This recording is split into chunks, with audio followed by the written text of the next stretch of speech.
Kali ya. Saya diberi tema pagi hari ini adalah Yesus is the light. Yesus itu adalah terang dunia, ya. Nah, salah satu ayatnya saya ambil dari 1 Lukas 1 ayat 79. Demikian firman Tuhan, coba ditayangkan. Saya baca yang keras, saudara semua baca dalam hati yang keras ya. Kalau yang ambil video agak mendekat di sini. Jangan terlalu kecil gambar orangnya. Itu dokumentasi ya. Lukas 1 ayat 79, demikian firman Tuhan.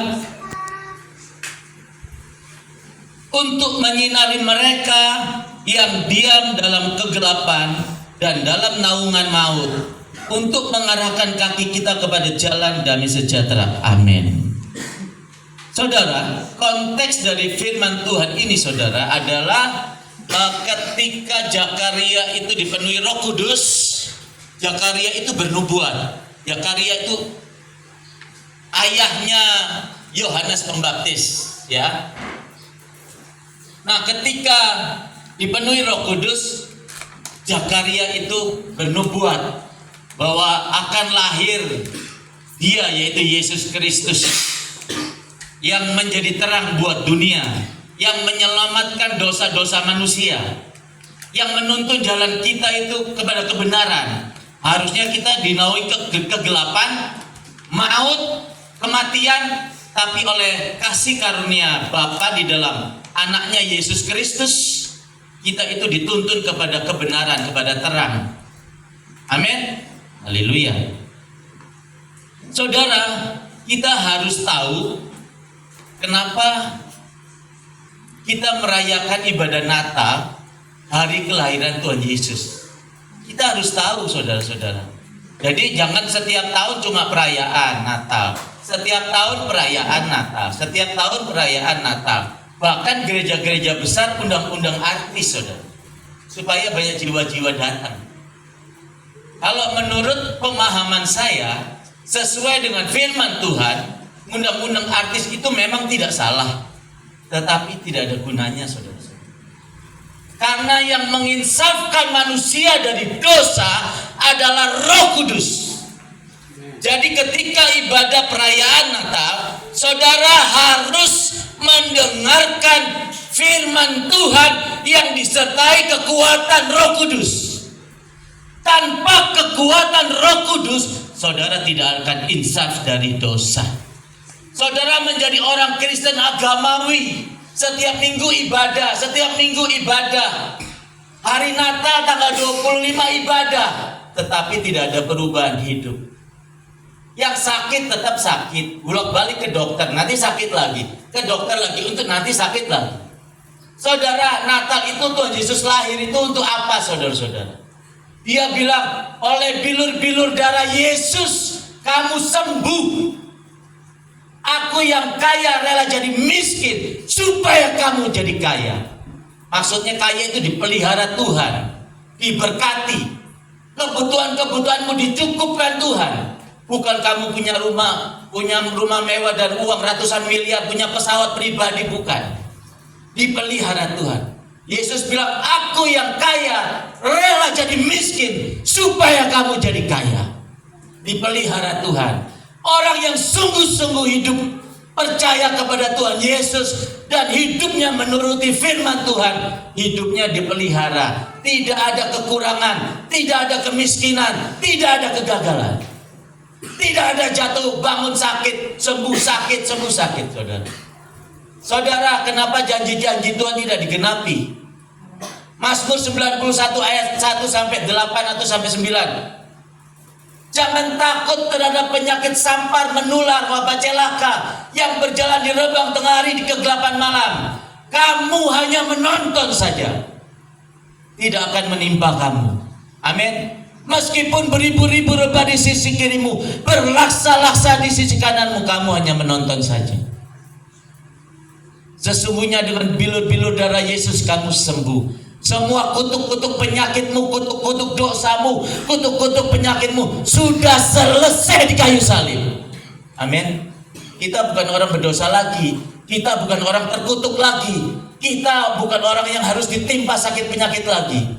Yesus Kristus lahir itu supaya kita tinggal dalam kerajaan yang tak tergoncangkan. Kerajaan yang tak tergoncangkan itu apa, saudara? Ketika ada wabah penyakit, saudara tidak tertular wabah penyakit. Ketika ada malapetaka, Tuhan sanggup selamatkan saudara. Ketika ada kesulitan ekonomi, firman Tuhan katakan dunia adalah dalam tekanan kesulitan ekonomi, saudara tetap dipelihara Tuhan. Dia berkata, aku Allah yang sanggup memelihara, mencukupkan segala keperluanmu. Amin. Katakan amin, saudara, supaya terjadi dalam hidup saudara. Jangan diem aja, saudara. Terima firman Tuhan, katakan amin. Jadi saudara sepakat terjadi dipenuhi dalam hidup saudara. Jangan cuma diem, saudara. Amin. Amin. Jadi Tuhan itu, Bapa di surga itu punya rencana yang besar. Kenapa dia memberikan anaknya yang tunggal, saudara? Dari keturunan Abraham sampai kepada Daud. Kenapa, saudara? Kita harus tahu equalnya. Abraham itu, saudara, orang yang taat kepada Tuhan, orang yang sungguh-sungguh mengasihi Tuhan. Ketika Abraham merindukan seorang anak 25 tahun, tidak kunjung tiba anak yang Tuhan berikan kepada Abraham. 25 tahun saat penantian. Sarah itu sudah tua, sudah mati head. Abraham juga sudah tua. Coba sampai di seluruh dunia sampai hari ini, orang kalau sudah tua, sudah mati head, tidak bisa mengandung, melahirkan anak nggak bisa. Tapi firman Tuhan berkata, tidak ada yang mustahil bagi Allah. Amin. Amin kan, saudara? Tidak ada yang mustahil bagi orang yang percaya. Percaya yang bagaimana, saudara? Kalau saya percayanya, saya doain orang sakit-sakit TBC, tahu kan, di rumah sakit, di ruangan kaca. Saudaranya kalau nengok lewat telepon, saya mau masuk, sama kepala rumah sakit dilarang. Akhirnya kita berdialog cukup lama, tanda tangan di atas metre, akhirnya saya boleh masuk. Saya masuk, saudara-saudara, dokter sudah peringatkan, Pak Pendeta harus pakai masker. Itu virus TBC, tuberculosis disease, itu virusnya masuk ke paru-paru melalui udara. Walaupun ruangan ini sudah dikosongkan, AC-nya sudah dibersihkan dengan antivirus, virusnya di ruangan itu masih ada sampai 6 bulan. Virus itu masuk di dalam paru-paru Pak Pendeta. Paru-paru Pak Pendeta nanti akan rusak sel-selnya dan berlubang-berlubang. Akhirnya batuk, keluar darah, akhirnya meninggal.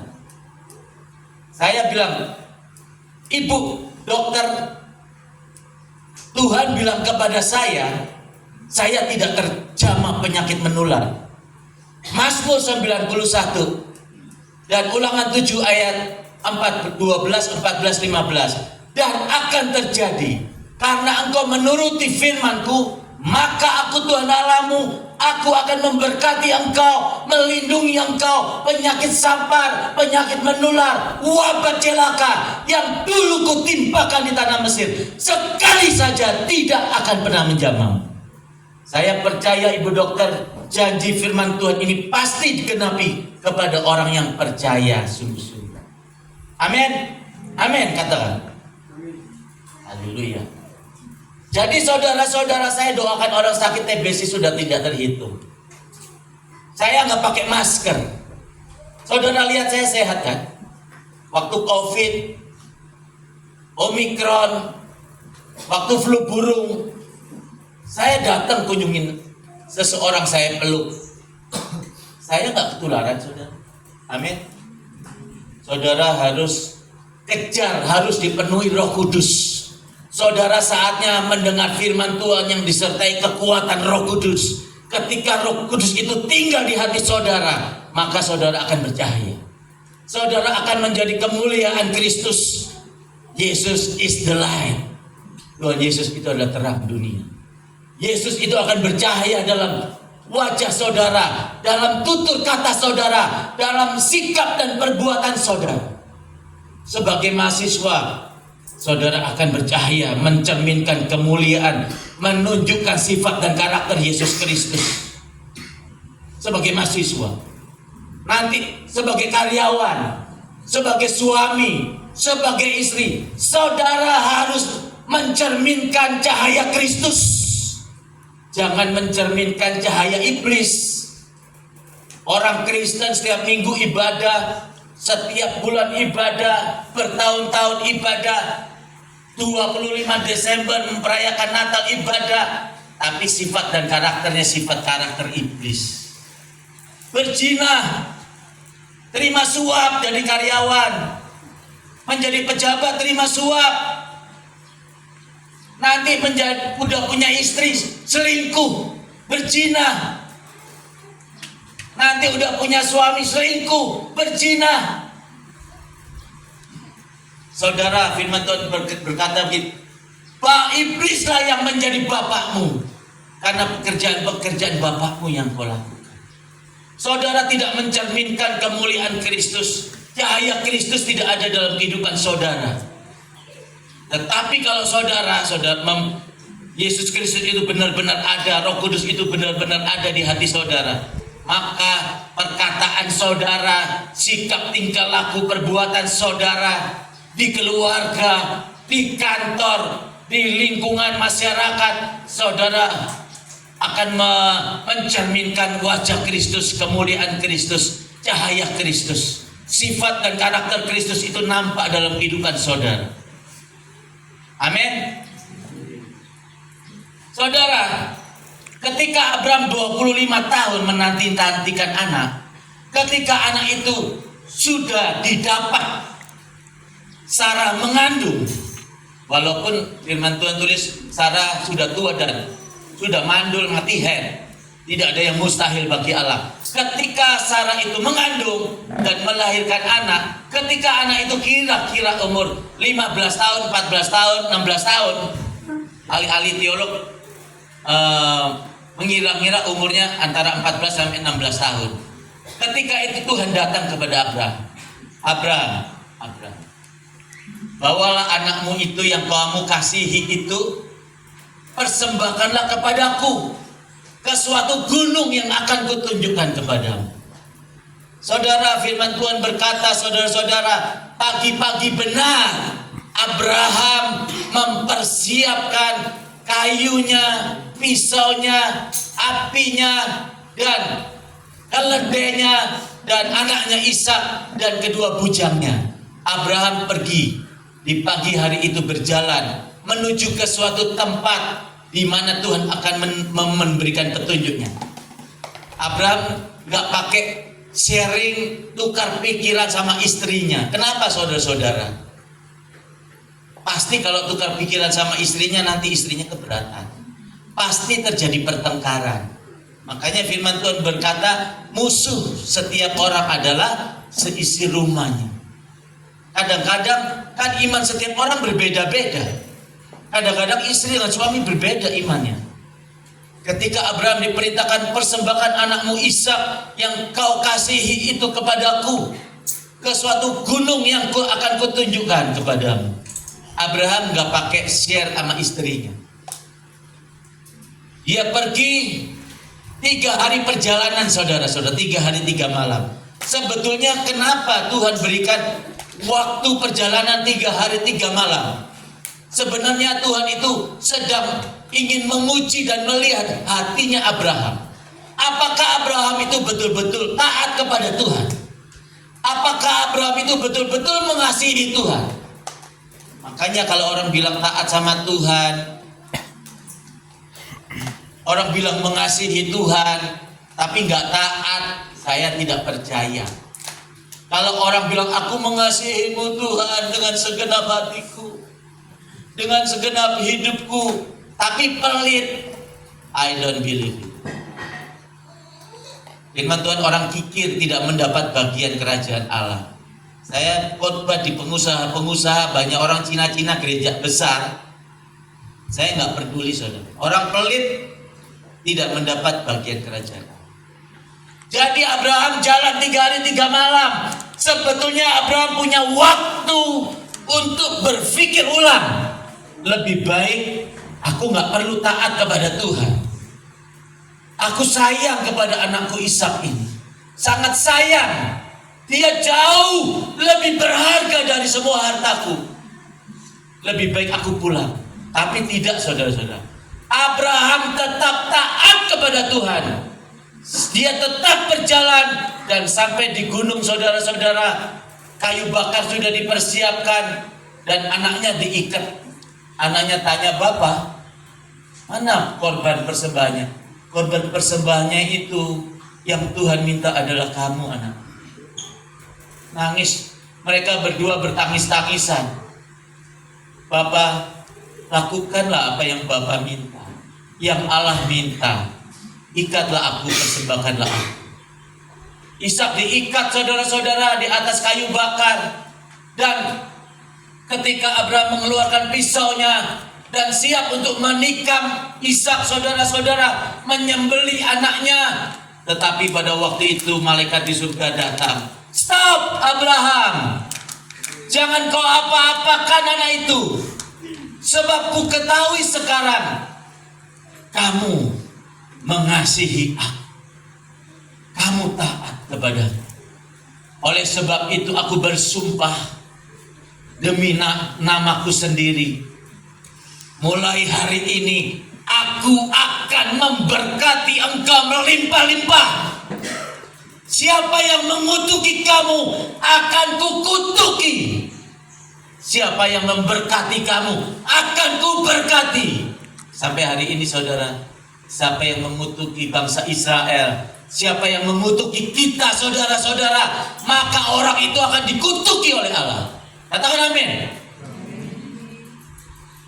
Saudara, karena itulah berapa ribu tahun kemudian, karena begitu besar kasih Allah akan dunia ini, sehingga Dia mengaruniakan anaknya yang tunggal, yaitu Yesus Kristus, sebagai pengganti anak domba, menjadi pengganti kambing, lembu, dan sapi, saudara-saudara, menjadi pengganti burung tekukur. Firman Tuhan berkata, manakah yang jauh lebih berharga? Kambing, domba, sapi, lembu, burung tekukur, atau anak manusia? Mana yang lebih berharga? Saudara sekarang bunuh kambing orang, kerbaunya orang, saudara dituntut ganti rugi. Mungkin 20 juta, 30 juta, 50 juta. Tapi kalau saudara bunuh manusia, saudara nggak bisa ganti dengan 100 juta, 200 juta. Saudara akan dipenjara, apalagi kalau direncanakan dipenjara seumur hidup, minimal 20 tahun. Mana yang lebih berharga, saudara? Kambing, domba, sapi, atau anak manusia yang tidak berdosa? Mana yang lebih berharga, saudara? Anak manusia. Jawab yang keras. Mana yang lebih berharga? Anak manusia. Amin. Haleluya. Yesus sebagai manusia. Kenapa dikatakan sebagai manusia? Firman Allah yang telah menjadi manusia. Yesus itu, Roh Kudus itu masuk ke rahimnya Maria, perawan yang suci. Belum ada keinginan laki-laki dan perempuan. Lahir dari rahimnya seorang manusia, perawan yang suci yang bernama Maria. Makanya disebut anak manusia. Tapi benihnya dari mana, saudara-saudara? Benihnya dari Roh Kudus. Dia anak Allah, saudara. Ketika dia lahir menjadi bayi, saudara-saudara, ada 3 orang majus, orang-orang ahli perbintangan. Orang-orang itu melihat bintang timur yang menyala sangat terang.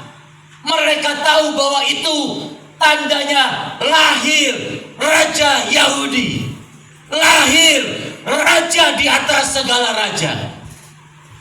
Dia ikuti bintang itu, saudara-saudara, memasuki wilayah Bethlehem, wilayah Raja Herodes.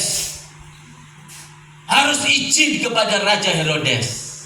Gak sembarangan, saudara, bisa ditangkap dan dibunuh, dipenjara. izin kepada Raja Herodes, "Raja, aku melihat ada bintang timur yang sangat terang menyala." Menurut ilmu perbintangan, itu telah lahir Raja Yahudi, raja di atas segala raja. Lalu Raja Herodes kaget, saudara-saudara. Dia cemas. Raja di atas segala raja. Dia takut, saudara-saudara, nanti posisi kedudukannya sebagai raja itu akan hilang. Makanya hati-hati dengan Raja Herodes. Transfer spirit roh Herodes, ya. Kalau ada pemimpin-pemimpin agama, kalau ada pendeta-pendeta yang kepemimpinannya takut tergeser, itu berarti ada transfer spirit roh Herodes. Waktu pemilihan pendeta-pendeta, pucuk kepemimpinan pendeta sinode, ketua sinode di Jakarta, ribuan pendeta dari seluruh Indonesia datang berkumpul dalam satu tempat untuk memilih pucuk pimpinan sinode. Mereka bertengkar, saudara-saudara. Mereka lempar-lempar bangku, saudara-saudara. Mereka naik di atas meja. Mereka berteriak-teriak, mengeluarkan kata-kata yang kotor. Yang menjadi pertanyaan saya, apakah mereka itu hamba Tuhan? Atau apakah mereka itu anggota partai politik? Saudara-saudara, roh spirit dari Herodes memenuhi hamba-hamba Tuhan, memenuhi gereja-gerejanya, merusak gereja-gereja Tuhan. Makanya firman Tuhan bilang begitu, firman Tuhan berkata, "Aku akan datang ke dunia ini sebagai hakim. Aku akan menghakimi, dan penghakiman pertama-tama yang kumulai dari rumahku," kata firman Allah. Berarti dari gereja-gereja dulu yang akan dihakimi Tuhan. Mengapa Tuhan berfirman seperti itu? Karena sudah banyak gereja-gereja yang menyimpang. Karena sudah banyak gereja-gereja hamba-hamba Tuhan yang sudah dipenuhi, ditransfer oleh spirit Raja Herodes. Jadi nggak mencerminkan terang Kristus lagi, saudara, enggak. Ini adalah penipuan rohani. Ini adalah pendustaan rohani, saudara-saudara. Saya harus khotbah yang tegas. Saya harus menyampaikan isi hati Tuhan. Ini isi hati Tuhan, bukan isi hati Pastor Bobby, bukan. Saudara, ketika Allah mendapati saudara-saudara, Abraham itu taat dan setia. Dia berfirman, "Aku bukan Allah yang suka berhutang." Orang Majus itu ketika Raja Herodes berkata begini, "Pergilah, temuilah anak itu, nanti kembalilah kepadaku. Aku pun mau menyembah raja di atas segala raja itu." Padahal Herodes munafik. Raja Herodes berdusta. Dia ingin membunuh bayi itu, saudara. Ya, jadi kalau pendeta-pendeta banyak dusta, yaitu roh rasa spirit Raja Herodes. Lalu saudara-saudara, ketika orang Majus itu mengikuti bintang timur yang menyala terang itu, saudara, ketika dia sudah dapati bintang itu berhenti di satu tempat, orang Majus ini masuk berlutut di depan alungan di mana bayi itu, Yesus Kristus itu dibaringkan. Dia berlutut. Mereka itu, orang Majus itu berlutut. Mereka sujud. Mereka membuka perbendaharaan harta bendanya, memberikan emas. Saudara, zaman dulu sudah ada emas. Emas itu masih batu-batu, saudara. Mereka memberikan emas itu, saudara. Minyak, mur, dan kemenyan. Yang menjadi pertanyaan sekarang, apa yang saudara berikan kepada Yesus Kristus? Apa yang saudara berikan, yang saudara persembahkan kepada Yesus Kristus, Raja di atas segala raja itu? Saudara, firman Tuhan berkata, "Persembahkanlah seluruh hidupmu sebagai persembahan yang hidup, yang kudus, yang tak bercacat celah, yang berkenan di hadapan Tuhan. Amin. Persembahkan seluruh hidupmu saudara-saudara. Saya bertobat, saya mempersembahkan hidup saya kepada Tuhan ketika saya berumur 32 tahun. Sekarang umur 54 tahun, berjalan mau 55 tahun. Saya sudah 22 tahun lebih saya berjalan dengan Tuhan, saya melayani Tuhan. Maka firman Tuhan akan berkata seperti ini kepada saudara. Aku bukan Allah yang suka berdusta. Kalau saudara memberikan persembahan seluruh hidup saudara kepada Tuhan sebagai persembahan yang hidup, yang kudus, yang tak bercacat celah, yang berkenan di hadapan Tuhan, maka Tuhan akan segera membalas persembahan saudara seperti Tuhan membalas persembahan Bapak Abraham. Bapak Abraham diberkati Tuhan melimpah-limpah. Bapak Abraham dilindungi Tuhan. Ketika istrinya itu diambil oleh Raja Mesir, oleh Fir'aun, saudara-saudara, seluruh istana Fir'aun bergoncang, diserang oleh namanya wabah celaka, wabah sakit penyakit, saudara-saudara. Suatu suasana yang menakutkan, yang mencekam.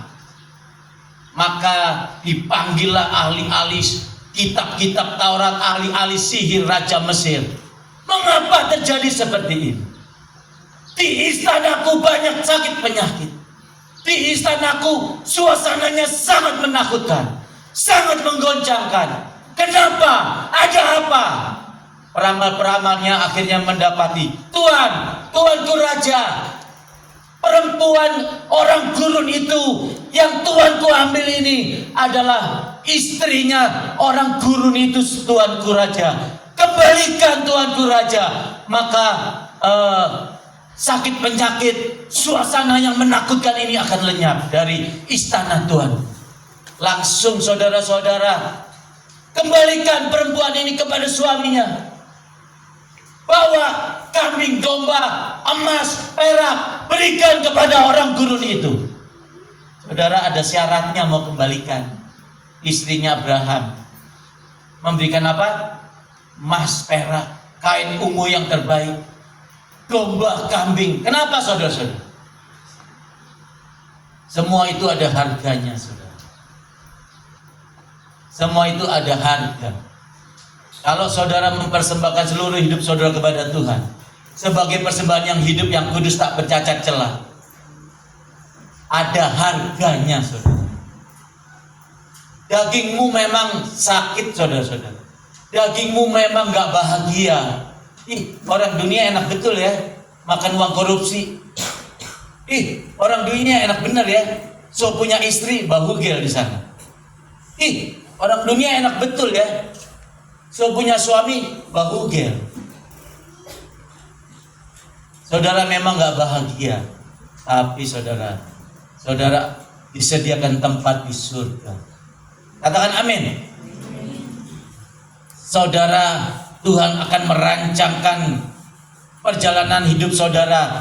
Nanti yang perempuan-perempuan punya suami yang takut akan Tuhan, suami yang diberkati Tuhan, suami yang mengasihi istri dan anak-anak, suami yang setia. Saudara akan bahagia. Begitu juga sebaliknya, laki-laki nanti punya istri yang cakap, istri yang bijaksana, istri yang takut akan Tuhan, istri yang mengasihi suami, istri yang setia kepada suami, istri yang memelihara anak-anaknya, mendidik anak-anaknya. Amin. Dan semua keperluanmu dicukupkan Tuhan. Dalam hidupmu tidak ada kegagalan. Dalam keluargamu tidak ada mati muda. Gak ada kutuk-kutuk mati muda, sakit penyakit, gak ada, saudara-saudara. Saudara tinggal dalam kerajaan yang tak tergoncangkan. Saudara adalah imamat rajani, umat pemenang, kepunyaan Allah. Katakan amin.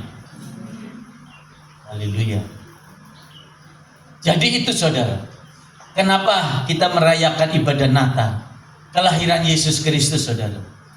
Allah itu bukan Allah yang berhutang. Dia menggenapi, memenuhi ketaatan, kesetiaan, kasihnya Bapak Abraham kepada Allahnya. Jadi Allah membalas saudara-saudara. Amin. Orang Majus memberikan persembahan emas, perak, kemenyan. Apa yang saudara persembahkan? Persembahkan hidupmu sekarang, saudara. Jangan sia-siakan. Jangan mau dibodoh-bodohi iblis. Hidup seperti orang dunia. Janganlah kamu menjadi serupa dengan dunia, kata firman Tuhan. Dunia sudah ditetapkan Allah untuk dibinasakan. Amin. Tuhan itu sedang merancangkan kebahagiaan dalam kehidupan saudara. Jangan mau ditipu iblis. Jangan saudara menyimpang ke kiri, menyimpang ke kanan. Hidup itu harus lurus. Mata kita tertuju kepada Yesus Kristus. Maka hidup saudara itu menjadi terang, mencerminkan kemuliaan Yesus Kristus. Seperti temanya siang hari ini, Yesus is the light. Yesus itu terang dunia. Amin. Saya umur 32 tahun, saudara Pastor Ricky Richard Van Begen ini, saya dulu nakal saudara. Tersesat hidupnya. Tapi lihat, firman Tuhan berkata apa? Aku Allah yang tidak pernah gagal. Aku sudah mengenal engkau. Aku sudah memilih engkau sebelum dunia dibentuk. Sejak engkau dirajut di kandungan ibu, aku sudah mengenal engkau. Dan aku sudah menetapkan engkau untuk menjadi nabi bagi bangsa-bangsa. Amin. Aku Allah yang tidak pernah gagal. Allah nggak pernah gagal. Iblis bodoh kalau iblis berpikir bisa menggagalkan rencana Allah. Dia mau menggagalkan rencana saya menjadi hamba Tuhan. Iblis mau menggagalkan Pastor Ricky Richard Van Begen untuk menjadi hamba Tuhan. Iblis bodoh. Allah tidak bisa dikalahkan. Dia Allah yang tak pernah gagal. Kalau aku yang berjalan di depanmu, siapakah yang menjadi lawan? Tidak ada. Amin. Jadi jangan mau dibodohi-bodohi iblis, saudara. Saudara harus sekarang ini betul-betul hidup di dalam Yesus Kristus. Kristus di dalam saudara, saudara di dalam Yesus Kristus, Bapa di dalam Yesus Kristus. Kita menjadi satu. Amin. Kalau orang dunia bilang, kok Tuhannya orang Kristen disembah, manusia disembah. Memang manusia. Tapi benihnya dari Roh Kudus. Dialah anak Allah. Dialah Allah. Ketika umur masih bayi, anak-anak, remaja, dewasa, dia manusia. Dia lapar, butuh makan. Dia haus, butuh minum. Dia kepanasan, dia kedinginan. Dia juga punya sifat dan karakter. Dia punya pribadi, sakit hati, kecewa, marah. Tapi Tuhan Yesus tidak membiasakan punya sifat kecewa, marah, benci, dengki. Enggak. Allah adalah kasih. Jadi sifat karakter Bapaknya yaitu kasih ada di dalam hati Yesus Kristus. Jadi dia hidupnya tetap penuh kasih sebagai manusia. Sampai taat, setia, sampai mati dia harus disalibkan untuk menebus dosa-dosa manusia. Setelah dia disalib, dia mati, saudara-saudara. Itu membuktikan Yesus Kristus benar manusia. Dia mati, tangannya dipaku, kakinya dipaku, pendarahan. Maka firman Tuhan berkata, oleh bilur-bilur darah Yesus kamu sembuh.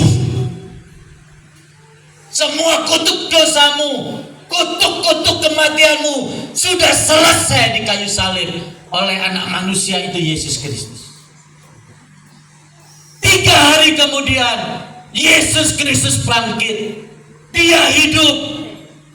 Dia menampakkan dirinya kepada murid-muridnya dan ratusan orang Israel.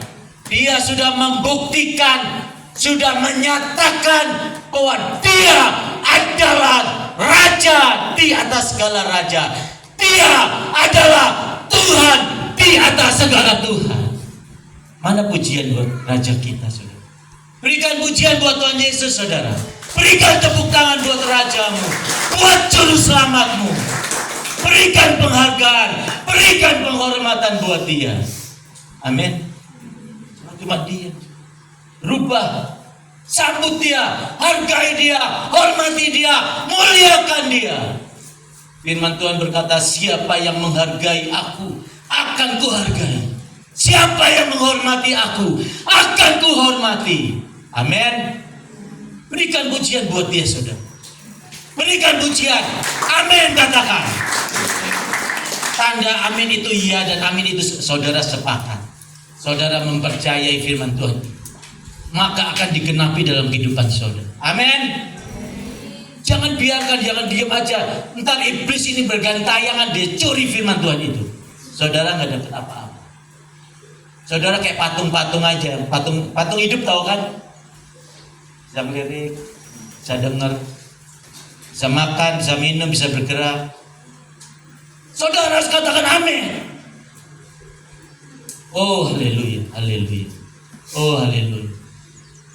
Jadi saudara-saudara sekarang sudah tahu mengapa kita ibadah perayaan Natal.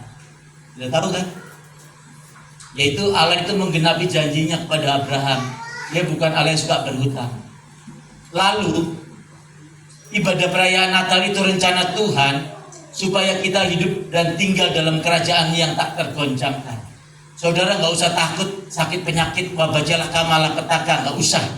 Dia bilang, aku Allah yang sanggup menyelamatkan engkau. Aku Allah yang sanggup mencukupkan segala keperluan hidupmu.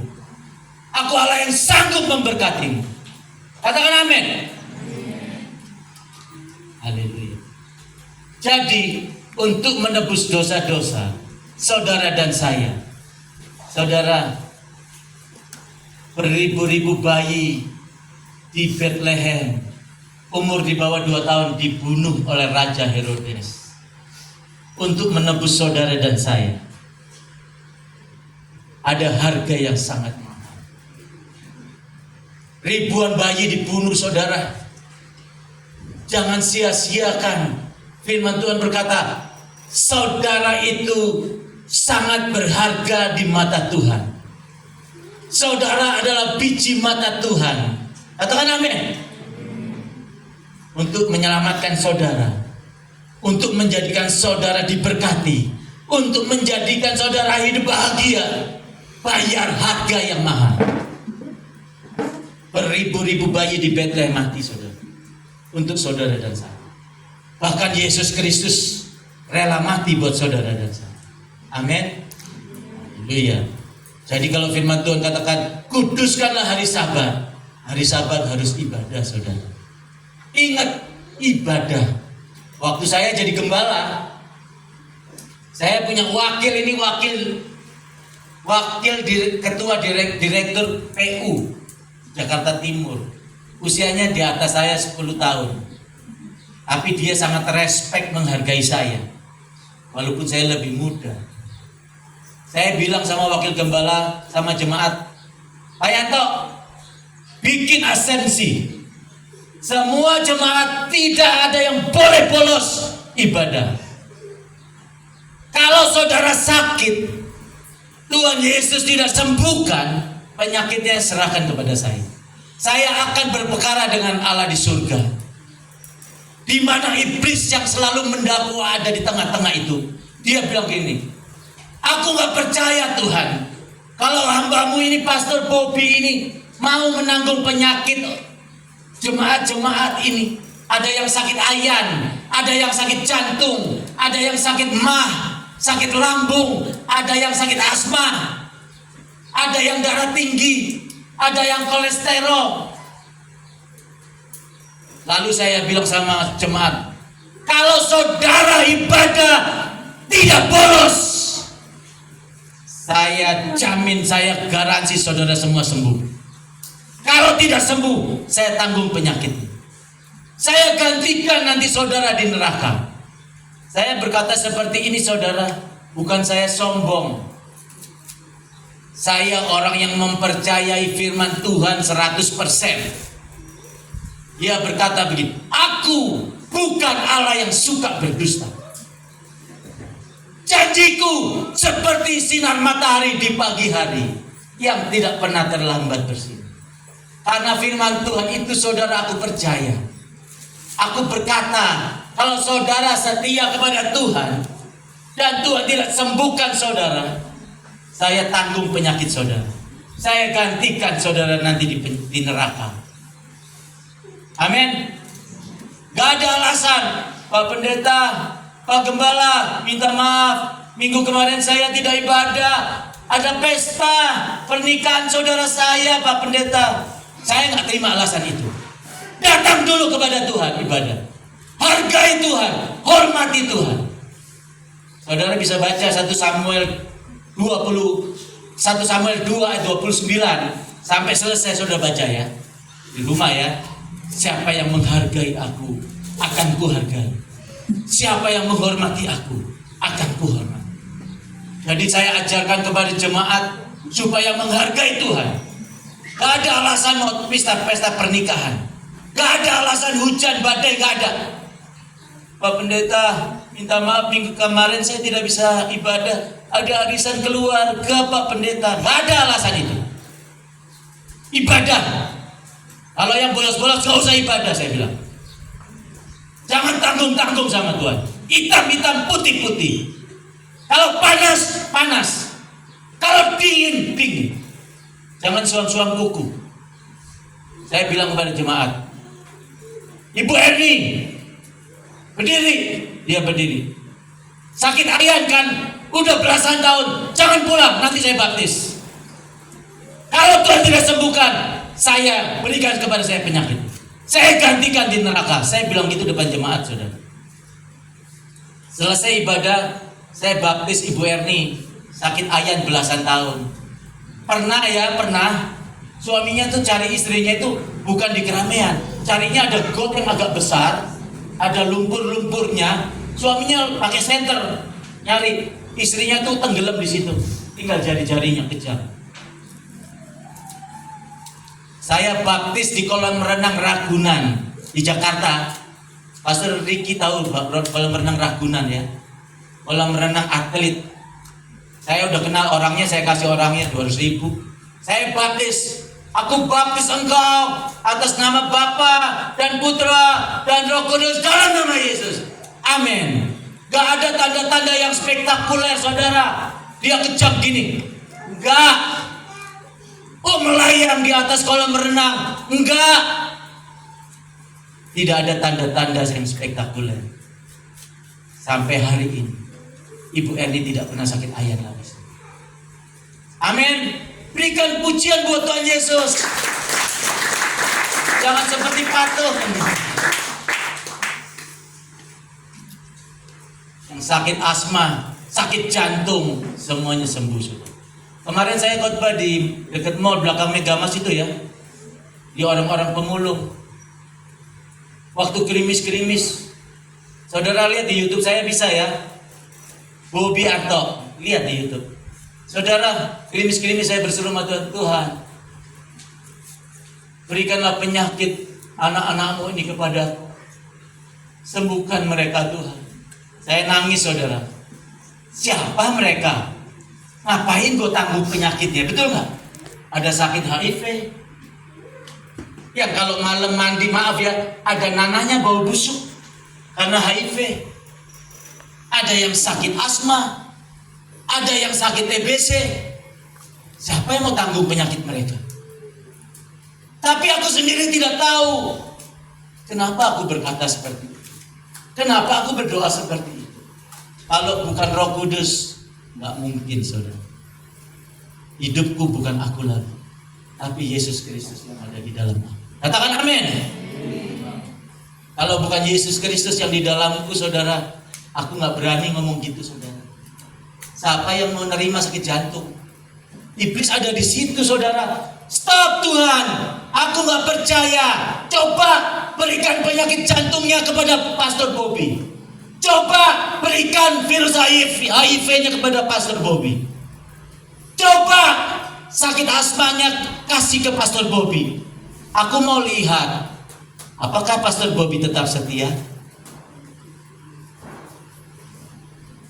Saya sampai di kamar saya nangis, saudara, berlutut. Siapa yang nggak takut, saudara, sakit?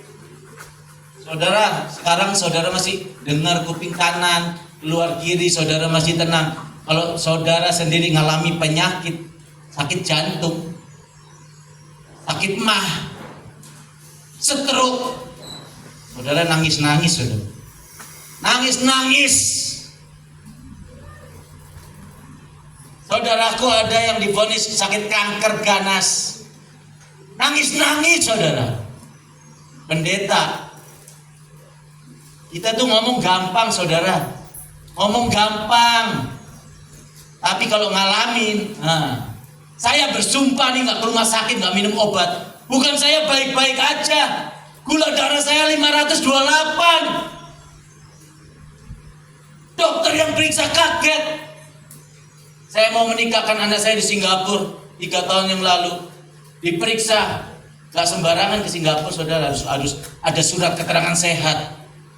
Pada waktu itu sudah COVID juga mungkin. Saudara, waktu diperiksa, wah, gula darah 528. Pak Bobby, ditunda dulu ya. Saya sarankan dirawat, saya kasih surat, dirawat di rumah sakit. Disuntik dengan insulin. Saya terpaksa kesaksian bahwa saya bernasar nggak minum obat, nggak ke rumah sakit seumur hidup. Dokternya tanya, Pak Bobby pinggangnya sakit nggak? Enggak. Ginjalnya itu nggak sakit ya? Enggak. Pak lambungnya sakit nggak? Enggak. Aku sering puasa 40 hari minum kopi nggak apa-apa. Dokter kan? Kaget. Oh, jantung suka ada serangan-serangan? Enggak juga. Mata suka kabur nggak? Enggak. Terus saya tanya lagi, minta maaf ya, burungnya gimana? Normal, bagus. Dokternya heran-heran. Pak Bobby, pasien saya udah jadi dokter ini 50 tahun lebih dia bilang. Pasien saya gula darahnya 437, gagal ginjal, meninggal. Pasien saya sakit kena jantung gara-gara gula darah, diabetes. Baru 437. Pak Bobby ini kalau 528 itu zona darurat loh. Bahaya. Tapi saudara lihat, saudara, saya sehat nggak? Muka saya warna kuning nggak? Tanda ginjal saya masalah? Enggak kan? Saya main basket terus, saudara. Kemarin game pertandingan kita juara 2. Saya orang yang diandalkan juga main basket. Nggak sembarangan. Amin. Saya lari lapangan bola masih 2 kali putaran, nggak berhenti. Masih kuat. Orang percaya mempunyai kuasa menahan kekuatan musuh. Kenapa gula darah Pastor Bobby 528? Dulu waktu muda hidupnya nggak benar, banyak berbuat dosa. Makan minum kerating deng aja sampai 5 botol. Ketika kerja, umur 22, 24, 25, 26, sampai 30, kerating deng itu sampai 5 botol. Minum es tebu, minum kopi manis, kopi-kopi saset itu bisa sampai 5 gelas, 7 gelas satu hari. Makan malam, kurang tidur, jadi sakitlah. Gula darah, diabetes. Tapi orang percaya mempunyai kuasa menahan kekuatan musuh. I'm okay. Orang benar tinggal dalam kerajaan yang tak tergoncangkan. Kita adalah imamat raja di umat pemenang kebenaran. Amin. Oke, saudara, saya berterima kasih kepada Pastor Begen, Ricky Pariki, Ibu Gembala, semua pelayan Tuhan, jemaat Tuhan di sini, diberi kesempatan menyampaikan isi hati Tuhan, bukan isi hati saya. Saudara, terima, lakukan dalam hidup saudara. Saatnya hari Natal ini, hari ini saudara mempersembahkan seluruh hidupmu sebagai persembahan yang hidup, yang kudus, yang berkenan di hadapan Tuhan. Amin. Kalau orang Majus kasih emas, mur, kemenyan, saudara berikan seluruh hidupmu sekarang kepada Tuhan. Lihat nih, saudara hidupnya mulai hari ini ditata Tuhan, nggak akan pernah kekurangan, akan bahagia. Kamu nanti berumah tangga semuanya, nggak ada anakmu umur 10 tahun mati ketabrak. Oh, istri sakit kanker, nggak ada. Yang percaya katakan amin. Kalau tidak terjadi, saya gantikan saudara nanti di neraka. Firman Tuhan bilang, marilah kita berperkara. Ujilah aku, kata Tuhan. Amin. Jadi saya mau berdoa, bisa pastor 5 menit? Bisa? Kita berdoa ya. Saudara cukup berdiri di tempat, angkat tangan. Buka hatimu. Saya undang pemain musik, worship leader.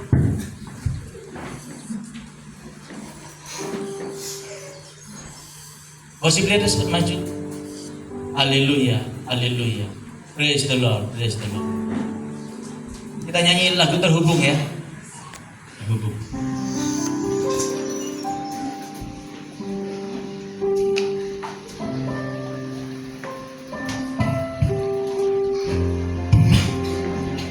LCD-nya coba ya. Saudara, nyanyikan lagu ini dengan sungguh-sungguh ya. Seperti saudara menyatakan cinta kepada kekasih. Saudara buka hati, nanti saudara rasakan Roh Kudus masuk mengalir. Saya undang saudara bangkit berdiri.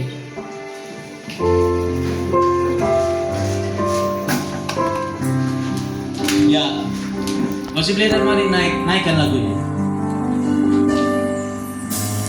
Kasih-Mu menyatakan seluruh hidupku, mampukan ku melakukan yang Kau inginkan. Yes. Tapi saat ku terlepas, Kau menggenggam tanganku, ingin lebih mengenal pribadi.